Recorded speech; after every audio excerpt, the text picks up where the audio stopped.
bom? Eu sou a Mika com 3 N's no final, e hoje eu vou falar de O Mundo Sombrio de Sabrina. Sim, vocês sempre pediram vídeo de Sabrina no canal, e eu acho que eu nunca fiz, na verdade. Eu tinha participado de uma live lá no canal da Carol ano passado, falando da primeira temporada, e lá eu falei uma coisa que deixa vocês curiosos, porque eu falei que Sabrina era basicamente Madoka, que é um anime que eu gosto muito. E vocês, como assim? Faz um vídeo relacionando os dois. E chegou esse momento. Teve uma hora que eu demorei tanto e eu achei melhor esperar estrear a segunda temporada. A estreia já tá aí, então bora fazer essa comparação muito doida.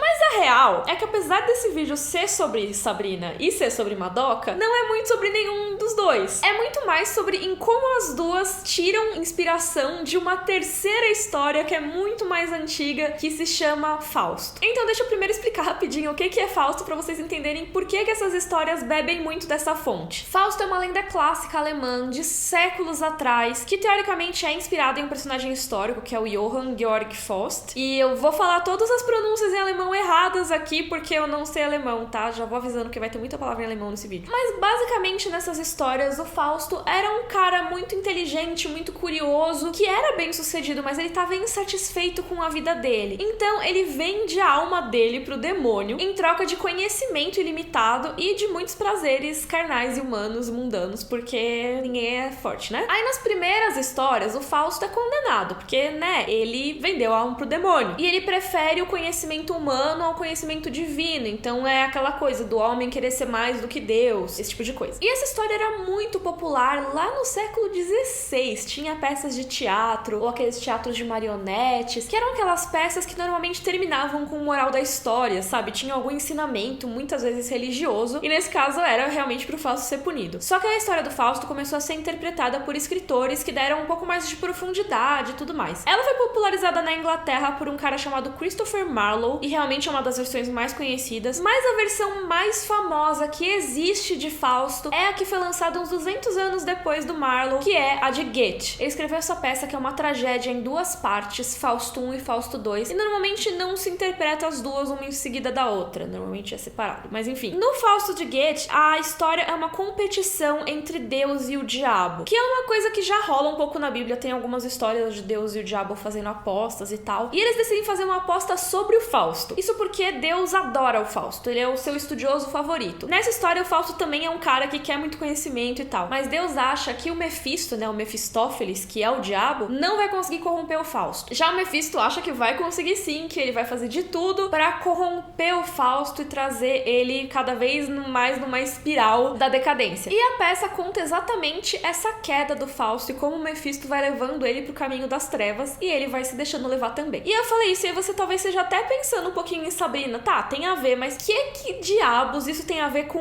Madoka, com um desenho de meninas mágicas? Se você viu a imagem de Madoka, é uma menina de cabelo rosa, vestidinho rosa, entendeu? Com várias amiguinhas de cabelinho colorido. O que está acontecendo? E eu ainda não vou chegar nesse momento de contar spoilers de Madoka, mas eu devo dizer que, assim, é mais legal você assistir Madoka sem saber nenhum spoiler. Então, enquanto a gente tá aqui no vídeo, não procura sobre Madoka na internet, tá? Assiste só o vídeo, porque eu vou avisar quando tiver spoiler, ok? Esse anime foi lançado em 2011 e ele conta a história da Madoka, que é uma menina na escola e tudo mais, e ela recebe um chamado pra se tornar uma garota mágica, que, caso você nunca tenha visto nenhum desenho japonês na vida, garotas mágicas normalmente tem aquela cena de transformação, né? Elas mudam de roupa, têm alguns poderes e enfrentam alguns inimigos. Nesse caso da Madoka, elas enfrentam bruxas, que são seres que têm o poder de afetar os humanos, então causar suicídios em massa e coisas do tipo. E se a Madoka quiser ser uma garota mágica, ela tem que fazer um contrato com o Kyubei, mas esse contrato tem uma vantagem, que o Kyubei vai realizar qualquer pedido que você fizer. E ao longo do anime, a gente vê essa dúvida da Madoka, se ela se torna uma garota mágica e aceita fazer o contrato ou não. Em O Mundo Sombrio de Sabrina, a protagonista é a Sabrina Spellman, que é meio bruxa, meio humana, então ela transita entre esses dois mundos, só que quando ela chega aos 16 anos, ela tem que escolher, porque é o batismo das trevas dela, e ela tem que decidir se ela vai assinar o nome dela no livro do demônio, fazendo assim um acordo com ele, ganhando poderes poderes e uma vida muito longa, mas ao mesmo tempo deixando pra trás o mundo dos humanos, ela não ia mais poder se relacionar tanto com os humanos, e também se submetendo à vontade do demônio, ela ia ter que fazer o que ele mandasse. Então ela também tem essa dúvida, e na primeira temporada a gente vê ela transitando entre esses dois mundos. Então assim, deu pra você ver que eu tô falando aqui de 3 histórias que envolvem contratos, e a dúvida de assinar ou não esse pacto. E essas histórias que eu falei aqui, da Madoka e da Sabrina, elas não são as únicas histórias no mundo a se inspirar em Fausto, porque tem muitas outras histórias, tanto na cultura pop quanto na cultura clássica. Fausto é uma obra muito influente, e como eu falei, antes dela já tinha a lenda, então já tem várias versões. Tem um poema do Fernando Pessoa sobre o Fausto, ele inspirou vários compositores, tipo Wagner, e sério, tem referências por todo canto na cultura pop, desde o episódio do Chapolin, que é inspirado em Fausto, até um personagem de Gravity Falls. Então assim, tem de tudo mesmo. E por enquanto eu só tinha falado em linhas gerais, mas agora eu vou entrar em referências diretas que Madoka e Sabrina fazem a Fausto. Então eu vou revelar algumas coisas importantes. Caso você não tenha assistido nenhum dos dois, spoilers, vai assistir, depois volta. Sabrina não tem tantos episódios assim, e tá chegando a segunda temporada, então tá na hora de ver a primeira já. E Madoka é mais rápido ainda, porque é anime, cada episódio tem 20 e poucos minutos e são só 12 episódios. Então em umas 3 ou 4 horinhas, ó, você já matou o anime todo. Então vai lá ver e depois volta aqui, porque realmente eu acho que principalmente Madoka, você assistir sem spoilers é melhor. Então assim, Madoka não esconde em momento algum que é uma referência a Fausto. Na verdade esconde, mas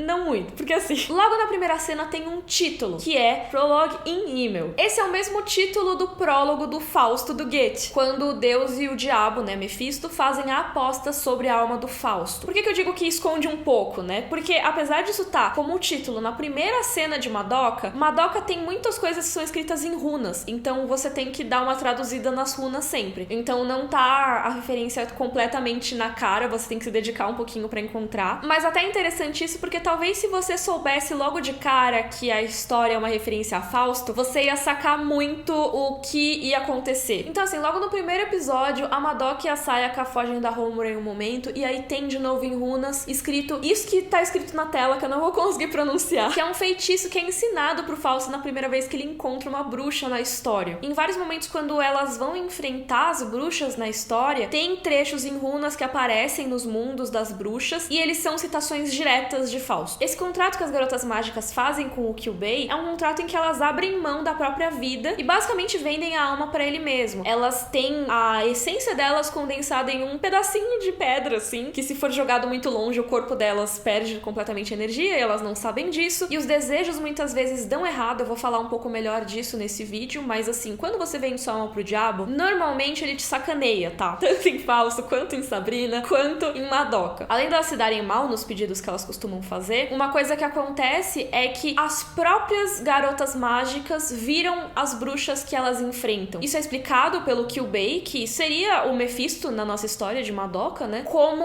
uma maneira de gerar energia pro universo. Eles fazem as garotas mágicas enfrentarem as bruxas, e o momento em que elas cedem ao desespero, porque elas não conseguem enfrentar essas bruxas, não tem maneira suficiente, em algum momento elas vão ser corrompidas, e nessa explosão de desespero, elas se tornam os monstros que elas combatiam. Essa é a maior geração de energia que ele conseguiu encontrar no universo. Por isso que ele faz toda essa coisa de comparar as almas das garotas mágicas na Terra. Mas por que eu tô falando tudo isso já, essa explicação de bruxa e não sei o que lá? Porque a Madoka, em muitas linhas do tempo que aparecem no anime, se transforma em uma bruxa, e o nome de bruxa dela é Kriemhild Gretchen. E Gretchen é o nome da amante do Fausto nas histórias dele. Então é mais uma referência direta. E tem muitas outras em Madoka, mas a que eu queria citar aqui é a Walpurgisnacht. Mas as legendas em português costumavam falar noite de Walpurgis mesmo. E na Alemanha, a Walpurgisnacht é tipo um Halloween, assim. Não é necessariamente Halloween, tá? Eu só tô pensando mais ou menos isso, porque seria uma noite que as bruxas fazem uma festa pra guardar a primavera. Então, assim, não quer dizer que é que nem o Halloween, mas é uma festa de bruxas feita do dia 30 de abril pro 1º de maio. E tem cenas de Fausto do Goethe que fazem referência à Walpurgisnacht. Tem uma que se chama Walpurgisnacht e a outra se chama Walpurgisnacht clássica. Mas ok, falei de várias referências de Madoka, mas e Sabrina? Além do contrato com o demônio, não tem nada, Mikan. Tem sim, referências diretas a Fausto. O sumo sacerdote da Igreja da Noite, que é um dos antagonistas, pelo menos aí na primeira temporada, é o Faustus Blackwood. Ou seja, ele se chama Fausto. Podia ser mais direta essa referência? Tem uma mais direta ainda, eu acho. É direta a uma história que faz referência a Fausto. Isso porque o advogado da Sabrina lá no terceiro episódio é o Daniel Webster. E Daniel Webster é o nome de um personagem da vida real, na verdade. Era um advogado, que também foi secretário de Estado em algumas gestões nos Estados Unidos, mas não é por isso que a gente tá falando dele aqui. É porque ele, dizem que era tão bom no tribunal que ele ganhou uma baita fama. E aí Steven Vincent Bennett escreveu um conto que é O Diabo e Daniel Webster. Nesse conto tem um homem que vende alma pro diabo em troca de fortuna e tudo mais, sucesso, mas ele percebe que deu errado. Afinal, cuidado com o que você deseja, às vezes pode dar ruim, e deu ruim. Então ele vai pro tribunal contra o diabo. Ele processa o diabo. Imagina você processar o capeta. E o advogado que ele chama é o Daniel Webster. Sim, esse cara da vida real ele chama como advogado dele. É muito doido. E essa história é uma referência a Fausto. O enredo do cara que vendeu a alma e tal é parecido com o Fausto. E tem um filme que adaptou esse conto também. Então é uma história super conhecida. Aí você pega o advogado da Sabrina e chama ele de Daniel Webster. Mas nesse caso, além de ser o advogado, ele também é o que vendeu a alma. Ele é mostrado em Sabrina como um especialista em justiça bruxa e tudo mais, porque ele teve uma treta com o diabo já. Ele acabou fazendo um acordo pra ver se ele conseguia ser melhor na corte, se ele conseguia vencer os casos. E ele conseguiu, ele não perdeu mais nenhum caso. Ele virou um fenômeno. Só que sempre tem algum problema, sempre tem alguma linha fina no contrato com o diabo, entendeu? Por quê? Ele ganhava todos os casos, mas os únicos casos que vieram pra ele eram casos de criminosos sexuais, de pessoas que eram consideradas, sabe, criminosos horríveis, que sempre davam uma fama muito negativa. Então ele ficou conhecido como o cara que só defendia as pessoas mais detestáveis da face da Terra. E é óbvio que não era esse o tipo de fama que ele queria quando ele pediu pra ser um advogado famoso. Então aqui, a gente já sabe que tem referências diretas a Fausto, tanto em Madoka quanto em Sabrina. Mas não é só referência, porque muitos pontos do enredo são bastante parecidos entre essas histórias. Primeira coisa é que tanto em Fausto, quanto em Madoka, quanto em Sabrina, os protagonistas são pessoas que são desejadas pelo capeta. O Mephisto, ou o Kyubey no caso de Madoka, ou o diabo no caso de Sabrina. O Fausto da história é o estudioso favorito de Deus, então ele é uma pessoa que o Mephisto vai querer corromper, sabe? Ele quer dar esse gostinho de derrota pra Deus. Em Madoka, quando o Kyubey encontra com ela, ele logo de cara percebe que a Madoka tem um potencial imenso, que se ela se tornar uma garota mágica, ela provavelmente vai ser a maior que já existiu. Ela tem muito mais potencial do que todas as outras. Por isso ele quer tanto que ela assine um contrato. Já a Sabrina também é especial. Ela é uma mestiça de humano com bruxa. Todo mundo tá aguardando o batismo dela e tudo mais. E o doido é que quando ela decide que ela não vai assinar, que ela quer pensar um pouco melhor, a galera fica empolvorosa. E o diabo quer porque quer que a Sabrina assine logo. Por que ele quer tanto, sabe? Porque ela é especial pra ele. Ele quer trazer ela pro lado dele o mais rápido possível. Mas assim como rola em Sabrina, que ela demora a temporada inteira pra assinar o livro e tudo mais, em Madoka a gente tem também essa expectativa. O anime é Garota Mágica Madoka. E ela não é uma garota mágica no anime, basicamente. Porque a história toda é em volta da possibilidade dela se tornar uma garota mágica, ou seja, dela assinar esse contrato, mas ela considera essa hipótese o tempo todo e cada vez mais você vai percebendo que é uma cilada. E outras pessoas fazem o contrato, você vê acontecer. Então você fica 12 episódios naquela expectativa. Quando que ela vai assinar esse contrato? Ou será que ela não vai assinar? Será que dessa vez ela vai conseguir se salvar? Até o final você fica nessa dúvida. E, de novo, o Kyubey fazendo de tudo pra que ela assine. Em todas essas histórias que eu falei, você tem lados brigando pra que o protagonista faça uma coisa ou outra. Ou seja, tipo, que assine contrato, não assine contrato. Que vá pro lado do diabo ou não vá pro lado do diabo. No Fausto você tem Deus e o diabo fazendo a aposta, e o Fausto fica no meio dos dois, assim. Em Madoka tem o Kyubey e a Homura, né? Que a Homura quer porque quer que a Madoka não assine. Até se não fosse pela Homura, talvez a Madoka tivesse assinado super cedo no enredo, como aconteceu em outras linhas do tempo que são mostradas depois. E o Kyubey tentando convencer, obviamente, ela a assinar. E em Sabrina é um pouco mais complicado, porque a gente tem muito claro o lado das bruxas tentando convencer a ela a assinar, mas quem é o lado que é contra ela assinar? E aí tem essa questão dos humanos, que apesar deles não saberem exatamente da natureza dela, pelo menos ali no começo, eles são uma âncora para que ela mesma se segure um pouco e pense em não assinar. Até no episódio do tribunal é revelado que a Sabrina tinha sido batizada, ou seja, a alma dela já tinha sido prometida a Deus. Então o diabo não podia ficar exigindo alma nenhuma porque ela já era de Deus antes. É um negócio muito doido, mas mostra um pouco esse conflito de duas entidades por uma alma só, que é tudo que rola nessas histórias. Um aspecto comum a essas histórias todas é a tentação. O Mefistófeles sempre vai querer fazer o Fausto decair cada vez mais. Então pode ser o conhecimento, ou podem ser prazeres carnais, pode ser,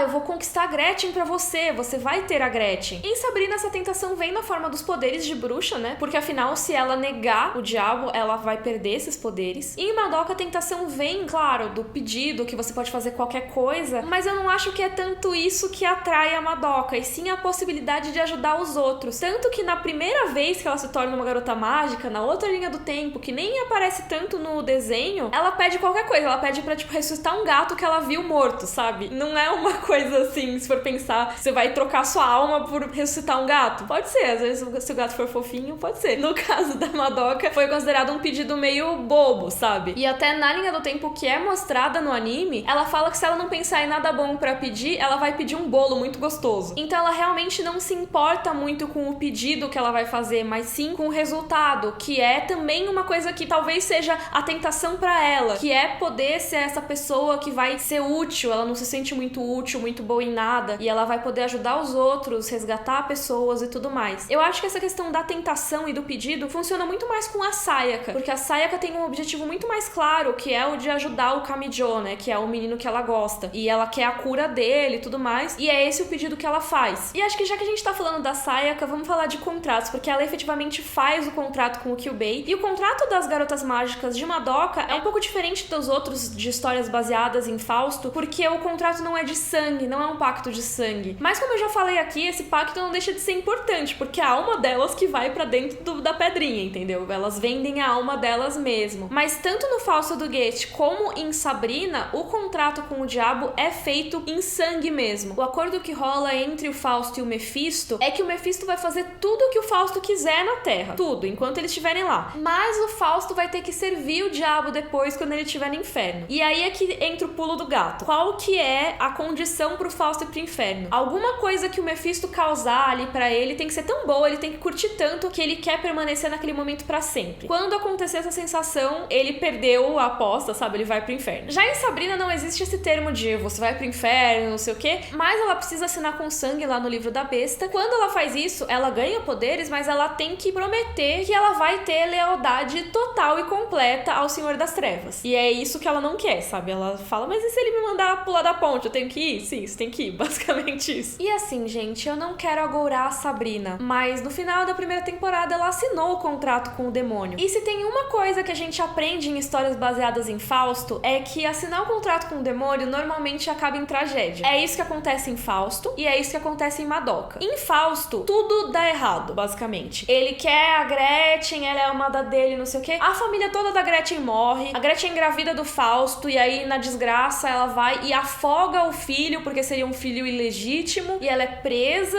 Sério, é tudo desgraça. É muita desgraça em Fausto. Em Madoka, os resultados dos contratos de todas as garotas mágicas são resultados que, em geral, são no mínimo agridoces e no máximo extremamente ruins. Principalmente a questão de qual desejo que você vai fazer. Então a Kyoko conta a história dela, que o pai dela era pastor e ninguém ouvia os sermões dele, apesar dele ser muito bom. Então ela pediu pro Kyubei que as pessoas escutassem o pai dela. E aí, é claro, veio um momento de prosperidade, um monte de gente começou a ir na igreja deles, eles puderam comer de novo porque eles estavam passando fome, já que ninguém ia na igreja, e parecia tudo bem, só que quando o pai soube que a filha fez isso, a origem das pessoas lá não era por causa do sermão dele, mas sim porque a filha tinha vendido a alma pra um outro ser, as consequências são exatamente o oposto do que a Kyoko planejava. Ela, na verdade, não queria que as pessoas ouvissem o pai dela, ela queria uma família feliz, uma família que não passasse fome, e ela botou um monte de gente lá dentro da igreja. O pai, quando descobriu a verdade, endoidou com isso, culpou a própria filha pelo que aconteceu, no fim, acabou sendo culpa dela, mas não era intenção, coitada, e destruiu a própria família e depois se matou. Então, cara, olha a consequência de um pedido super inocente que ela fez. E ela conta essa história porque ela criticou muito o pedido que a Sayaka fez. Como eu disse, a Sayaka queria a cura do menino que ela gostava, porque ele estava incapacitado, ele não podia mais tocar violino, e ela desejou que ele se curasse, então milagrosamente ele ficou bem e conseguiu tocar como antes. Mas a Kyoko fala pra ela, você não desejou o que você quer de verdade, seu pedido está errado. Se você realmente queria ele com você devia ter desejado, na verdade, é que ele nunca mais saísse da cama, que ele só ficasse cegamente apaixonado por você. Você devia quebrar os braços e as pernas dele pra ele ficar do seu lado. Mas assim, eu acho que a Kyoko tá sendo talvez um pouco radical, só que é exatamente o que rola com a Sayaka. Ela quer que o menino fique do lado dela, ela não queria necessariamente a cura dele. É lógico que ela quer o bem dele, ele, mas ela queria ele bem do lado dela. E isso não acontece porque não tinha como ela controlar. O que ela pediu era uma coisa diferente do que ele deve estar do meu lado. Então, quando a amiguinha de escola se interessa por ele e vai se declarar pra ele, eles começam a sair, e a Sayaka tá se sentindo um zumbi porque ela acabou de descobrir que o corpo dela não existe mais, só existe a alma num pedaço de pedra, ela cede ao desespero, ela começa a decair cada vez mais nesse desespero. Não só pelo pedido, mas também pelo pedido que deu errado, sabe? E é bizarro, porque ele não deu errado. O Kyubey cumpriu exatamente o que tinha sido pedido, mas às vezes é isso, o pedido não é o que a gente quer exatamente. E assim, o pedido da Madoka, se a gente for pensar, é o único pedido que deu certo na história, mas basicamente apaga a existência dela, ninguém se lembra dela. Ela fez esse pedido altruísta por todas as garotas mágicas da história e não sei o que lá, alterando várias linhas do tempo, mas ela primeiro que teve que pensar muito nesse pedido pra falar com um jeito certinho pro Kyubey não poder escapar. E o sacrifício foi a própria alma, a própria existência dela. Então não dá pra dizer que é um final completamente feliz. É um final, como eu falei, bem agridoce de uma personagem e das outras que foram salvas e tal, mas de todas as outras foi só tragédia atrás de tragédia. Então realmente não se meta com contratos com o capeta. O que isso tem a ver com Sabrina, né? Porque até agora não teve tragédia, assim. Mas a gente viu na primeira temporada que cada vez mais ela ia decaindo. Ela fez coisas cada vez mais questionáveis ao longo da temporada, incluindo mexer com necromancia, que deu super errado. E no fim das contas, não importa o quanto ela tenha lutado contra isso, ela teve que assinar o contrato, porque senão todo mundo em Greendale ia morrer. Então o capeta conseguiu o que queria, conseguiu trazer ela pro lado dele. E como eu falei, isso costuma dar muito errado. Então, assim, é lógico que eu tô torcendo pra Sabrina conseguir encontrar as linhas finas do contrato e sair dessa? Sim, mas eu acho que nessa temporada a gente pode esperar algumas coisas bem tensas por ela tá presa por esse pacto. E eu já falei demais nesse vídeo, eu espero que vocês tenham gostado dessa minha brisa muito louca relacionando as histórias aqui. Mas quando eu falei que Sabrina é basicamente Madoka, é porque a primeira temporada é muito isso. É essa expectativa se assina ou se não assina, se vai vender alma ou não vai vender alma. No fim vendeu, assim como a Madoka no fim da história dela também vendeu. Queria que você deixasse aí nos comentários o que você achou dessa comparação toda e quais outras histórias você lembra que tem referências a Fausto, porque tem muitas que tem. Se você gostou, por favor, curte o vídeo, assina o canal, um beijo e até a próxima!